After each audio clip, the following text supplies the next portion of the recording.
तो जय माता दी। महाकाली धाम से हम पुजारी वीरेंद्र भैया जी स्वागत करते हैं अपने महाकाली धाम में। भक्तों, कैसे हैं आप लोग सब? और कामना यही करते हैं आप जहां भी रहें खुशहाल रहें, स्वस्थ रहें और भगवान शिव की कृपा आप लोगों के ऊपर बनी रहे। भक्तों, चेकिंग करवाने के लिए, साधना करने के लिए और अभिमंत्रित रुद्राक्ष की माला प्राप्त करने के लिए आप हमारे व्हाट्सएप नंबर पर मैसेज करें, आपको रिप्लाई तुरंत दी जाएगी। भक्तों, आज का हमारा विषय है कि नवरात्रि में इस पुष्प को यहाँ पर रख दें, कुल देवी कितनी भी नाराज़ होगी दौड़ करके आएगी। आप यह अक्सर देखते होंगे कि लोगों के काम धाम नहीं बन रहे हैं, लोगों के घर में परेशानियां बन रही हैं। कोई भी कार्य आप करते हैं, कोई व्यवसाय करते हैं, उसमें हमेशा घाटा लग जाता है। पैसा लगा करके व्यापार बिजनेस आप करते हैं, उसमें भी घाटा लग जाता है। दुकानदारी आपकी नहीं चल रही, घर में जो है तो पैसे का आवक बिल्कुल रुक सा गया। तो कहीं ना कहीं कुल देवी की भी कृपा जब रुकी रहती है तब हमारे साथ ऐसा होता है। घर में अगर घर के पितृ कुल देवी कुल देवता अगर प्रसन्न हैं तो ये मान के चलिए घर में हमेशा धन का आगमन होगा, धन धान से आप संपन्न होंगे और आपकी वृद्धि ही होगी जीवन में। बढ़ते जाएंगे आप, बढ़ते जाएंगे। विकास मतलब धन, पैसा, यश, सुख, हर चीज़ आपको प्राप्त होगा जब आपके घर में कुल देवी खुश होगी, प्रसन्न होगी। अगर नाराज़ होगी तो आपके घर में मान के चलिए तंगहाली के अलावा कुछ नहीं रहेगा। तंग रहेंगे आप, ये मान के चलें, परेशान हो जाएंगे जीवन में। तो आज हम अचूक उपाय बता रहे हैं कि नवरात्रि में सिर्फ एक दिन का उपाय है, आप कर लेना। कुल देवी कितनी भी नाराज़ होगी दौड़ करके आएगी और आपके घर में धन का आगमन होने लगेगा अगर कुल देवी प्रसन्न हो जाए।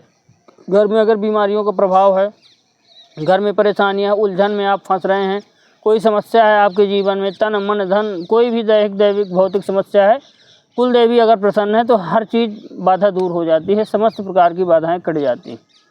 करना क्या है आपको कि नवरात्रि के नवमी को यह उपाय आप कर लेना। नवरात्रि की नवमी जो है तो बुधवार को पड़ती है, बुधवार को आप यह प्रयोग कर लेना।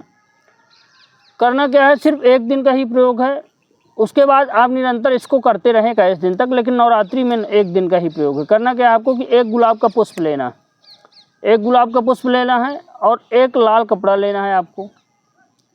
गुलाब का पुष्प और लाल कपड़ा, कच्चा दूध लेना है आपको। जो सामग्री बता रहे हैं ध्यान दे। कच्चा दूध लेना है और थोड़ा सा आपको क्या करना है कि खीर बनाना है। दूध की ही खीर बना लीजिए आप, कच्चा दूध अलग से ले लीजिए, गंगा जल थोड़ा सा ले लीजिए। बुधवार को आपको क्या करना है कि सुबह के ही समय आप नहा करके अपना जो है तो नित्य क्रिया करके आप बिल्कुल स्वच्छ हो जाइए। एक जो है तो किसी भी कलर का सिर्फ अचला आपको पहनना है, बाकी कुछ नहीं करना। अचला पहन लीजिए, एक शुद्धता के साथ आपको यह प्रयोग करना है। गुलाब का फूल जो है, गुलाब का फूल तो हर जगह मिल जाए, लेकिन ध्यान ये रहे कि ताज़ा गुलाब का फूल होना चाहिए। मतलब लगभग 1 घंटे का ही तोड़ा हुआ जो है होना चाहिए गुलाब का फूल। बहुत बासी नहीं चलेगा, ना एक दिन पहले का, ना पूजा की दुकान से आपको नहीं ले आना। कहीं आपको देख लेना है, कहीं किसी के यहाँ लगा हो तो आप वहाँ से ले आ सकते हैं। आप गुलाब का फूल जो है ताज़ा होना चाहिए। अब क्या करें आप कि कुल देवता हर घर में रहते हैं। कुल देवी का स्थान मान लीजिए नहीं है, आपको अगर मालूम है कि हमारी कुल देवी ये है तो आपको कुल देवी का फ़ोटो चाहिए। मान लीजिए अगर नहीं मालूम कि हमारी कुल देवी कौन है तो आप क्या करें कि आप जो है तो अपने पूजा घर में जा करके हाथ जोड़ के प्रार्थना करें कि हे मेरी कुल देवी, कुल देवता, जो भी मेरी कुल देवी हो, मैं आज यह प्रयोग आपको प्रसन्न करने के लिए कर रहा हूँ। अगर आप मेरे से नाराज़ हो तो हे माता क्षमा करें मुझे, और यह प्रयोग आपके लिए है। पता हो तो आप फ़ोटो रख सकते हैं कुल देवी के अपने। अगर मान लीजिए किसी काली होती, किसी की दुर्गा, किसी की महामाया, किसी की जो है तो चंडी होती हैं, किसी कालिका होती हैं, किसी की कामाख्या होती हैं, किसी की जो है तो मसानी होती हैं, शीतला होती हैं, जो भी अपने हिसाब से आपको करना है, अपने हिसाब से आपको करना है। अब क्या करें, आप सामने फ़ोटो रख करके आप क्या करें कि लाल कपड़ा बिछा लें, लाल कपड़े के ऊपर गुलाब का फूल, वहीं पे बगल से कच्चा दूध और जो है तो वहीं पे खीर जो आपने बनाई हुई है तो खीर रख लीजिए और माता को बोल दीजिए कि हे माँ कुलदेवी चंडी माता खीर का भोग ग्रहण करें। जो कच्चा दूध है उसको नामिका उंगली में लेना है और 3 बार पुष्प में ओम कुलदेव्याय नमः, ओम कुलदेव्याय नमः, ओम कुलदेव्याय नमः, यह बोल करके आपको जो है ओम कुलदेव्याय नमः, ओम कुलदेव्याय नमः, ओम कुलदेव्याय नमः, यह 3 बार बोल करके दूध में आपको इस अनामिका उंगली से दूध में छींटे मारना और धूप जलाना है, दीप जलाना है। दीप जला करके जो है फूल में जो गुलाब का फूल है उसमें धूप दिखाएं, दीप भी दिखाएं और खीर का भोग माता को अर्पित कर दें। उसके बाद 10 मिनट तक बैठ करके या कि जो है तो 5 माला ओम ओम ओम कुल दिव्याय नमः, ओम कुल दिव्याय नमः, ओम कुल दिव्याय नमः, इस मंत्र का आपको जाप करना है 5 माला बैठ करके वहीं पे लगभग आधा घंटा के अंदर 10-15-20 मिनट या कि आधा घंटा में यह जाप हो जाएगा। उसके बाद सुबह के समय ही कर सकते हैं आप, सुबह के समय ही करना है, शाम के नहीं करना है यह प्रयोग जो बता रहे हैं। उसके बाद क्या करें कि उसको आप रखे रहने दें, इतना कह करके आप पूजा करके आप जो है तो उठ जाइए और जो है तो गंगा जल से थोड़ा सा छींटे फूल में मार दीजिए और कुल देवी से प्रार्थना करिए, हे माँ भोग ग्रहण करें और ये पुष्प जो है स्वीकार करें। पुष्प वहीं पे लाल कपड़े में आप रखा रहने दें। क्या करना है, शाम हो जाए, शाम के भी थोड़ा सा वही कच्चे दूध का छींटा मार देना है और खीर बना करके फिर से नई खीर, और शाम को कुल देवी का भोग लगा देना। और दूध का छींटा मारने के बाद ओम कुल दिव्याय नमः मंत्र का जाप करते हुए फिर गंगा जल का छींटा मार दें।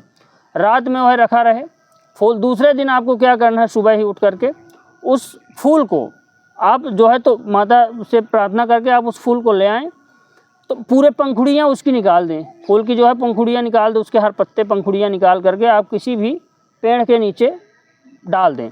पेड़ आपके घर में हो तो ठीक है, नहीं तो पीपल के पेड़ सबसे सही रहेगा, उसको पंखुड़ियों को पीपल के पेड़ के नीचे आप रख दें।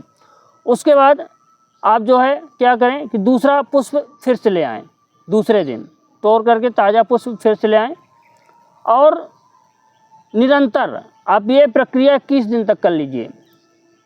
पुष्प चढ़ाएँ, उसमें धूप दीप दिखाएं, जैसे हमने नवरात्रि की अभी नवमी की हमने जो प्रक्रिया बताई है उसी प्रकार जो है 21 दिन तक कर लीजिए। दूसरे दिन क्या करना है कि पंखुड़ियों को तोड़ करके पीपल के पेड़ के नीचे रख देना। ये मान के चलिए कितना भी आपकी कुलदेवी नाराज़ होगी, कितना भी आपसे रुष्ट होगी, ये मान के चलिए हमारी गारंटी अगर ना मान जाए, आपके घर में ना चकाचक हो जाए, ना धन से आप माला माल हो जाएं, कोई भी कार्य आपका रुकेगा नहीं बिल्कुल। कुलदेवी अगर नाराज़ है तो सारे कार्य रुकते हैं, अगर कुलदेवी प्रसन्न है तो किसी का बाप भी आपका कुछ नहीं बिगाड़ सकता है। सबसे पहले आप अपने माँ बाप, कुल देवी देवता और पितरों को मनाइए, बाद में दूसरी साधना आप करते रहिए। अगर घर के कुल देवी कुल देवता नाराज़ हैं तो आपके घर में कोई भी देवी देवता प्रवेश ही नहीं कर सकता, न लक्ष्मी का प्रवेश हो सकता, न भगवान शिव का, न विष्णु का, क्योंकि वो आपके घर के देवता हैं, कुल से पूज जा रहे हैं, पीढ़ियों से पूजते आ रहे हैं, तो वो जब तक नहीं चाहेंगे तो कोई भी कृपा आपको नहीं प्राप्त हो सकती। आप 21 दिन यह कार्य कर लीजिए।